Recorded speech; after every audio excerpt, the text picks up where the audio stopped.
आजम खान को रिहा करने के लिए आज जंतर मंतर में आप लोग प्रदर्शन कर रहे हैं, क्या बोलना चाहते हैं? उसमें कितना मतलब सफल हो चुके?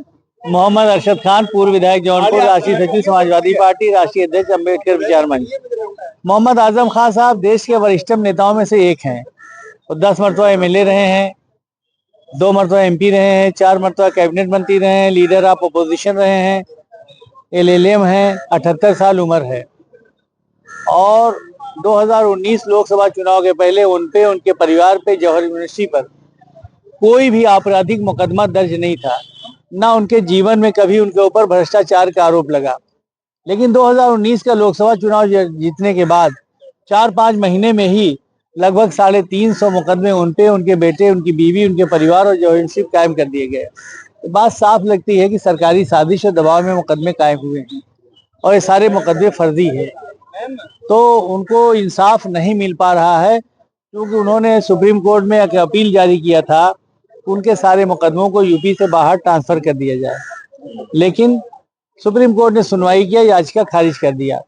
हमने 4 अगस्त को भी धरना देकर पूछा सुप्रीम कोर्ट से और अपील किया, फिर बीच में भी किया और आज भी हमने धरना देकर माननीय सुप्रीम कोर्ट से अपील किया है, राष्ट्रपति महोदया से अपील किया और पूछा है एक भारतीय नागरिक होने के नाते कि आखिर मोहम्मद आजम खान साहब के मुकदमे यूपी से बाहर क्यों नहीं चल सकते। आनंद मोहन एमपी थे बिहार में, एक डीएम के मर्डर का केस उनके ऊपर लगा और मुकदमा ट्रांसफर होकर देहरादून उत्तराखंड आया। ऐसे हजारों मुकदमे देश में जो इतने अपने स्टेट के बाहर चले, आज भी चल रहे हैं।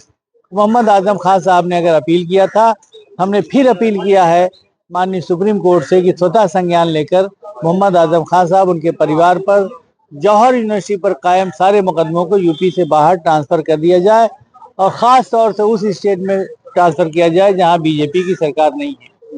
नंबर 2, बीजेपी की सरकार हाँ, जहां बीजेपी की सरकार है वहां इंसाफ कितना मिल रहा है हम बता रहे हैं। संभल में दंगा हुआ, पुलिस की गोली से कई मुसलमान मारे गए। मुसलमान गए कोर्ट में, सीजीएम ने अभी 15-20 दिन पहले ऑर्डर कर दिया सीईओ और पुलिस वालों के खिलाफ मुकदमा दर्ज करने के, एफआईआर करने का। और इधर सीजीएम ने दायर किया, ऑर्डर किया, दूसरे दिन सीजीएम का ट्रांसफर सुल्तानपुर हो गया। यानी सरकार ने एहसास कराया कि तुम्हारी कोई औकात नहीं है, जज के साथ नाइंसाफी हुई।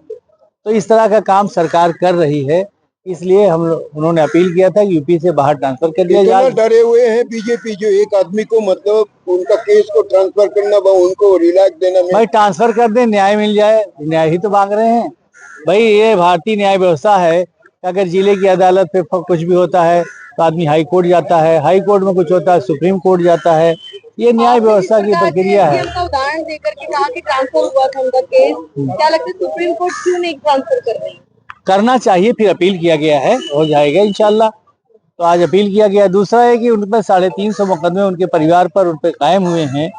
तो हमने अपील किया सुप्रीम कोर्ट से कि एक सुप्रीम कोर्ट के जज के नेतृत्व में एसआईटी का गठन किया जाए और उनके सारे मुकदमों को, उनके परिवार के, जौहर यूनिवर्सिटी के सारे मुकदमों को, जो 350 लगभग हैं, एक साथ ट्रांसफर करके उसका सुप्रीम कोर्ट के जज की क़यादत में गठन करके परीक्षण करा लिया जाए। हमें पूरा विश्वास है कि 6 महीने में सारा फैसला हो जाएगा और वो बाइज्जत बरी हो जाएंगे, उनका परिवार बाइज्जत बरी हो जाएगा। तीसरा, उनको जेल में है बाप बेटे, आजम खान उनके बेटे, उनको सोने के लिए चारपाई और चौकी तक नहीं मिली है, जबकि 10 मरतबा एमएलए रहे, 2 मरतबा एमपी रहे, कैबिनेट मंत्री रहे, उनके बेटे 2 मरतबा विधायक रहे हैं।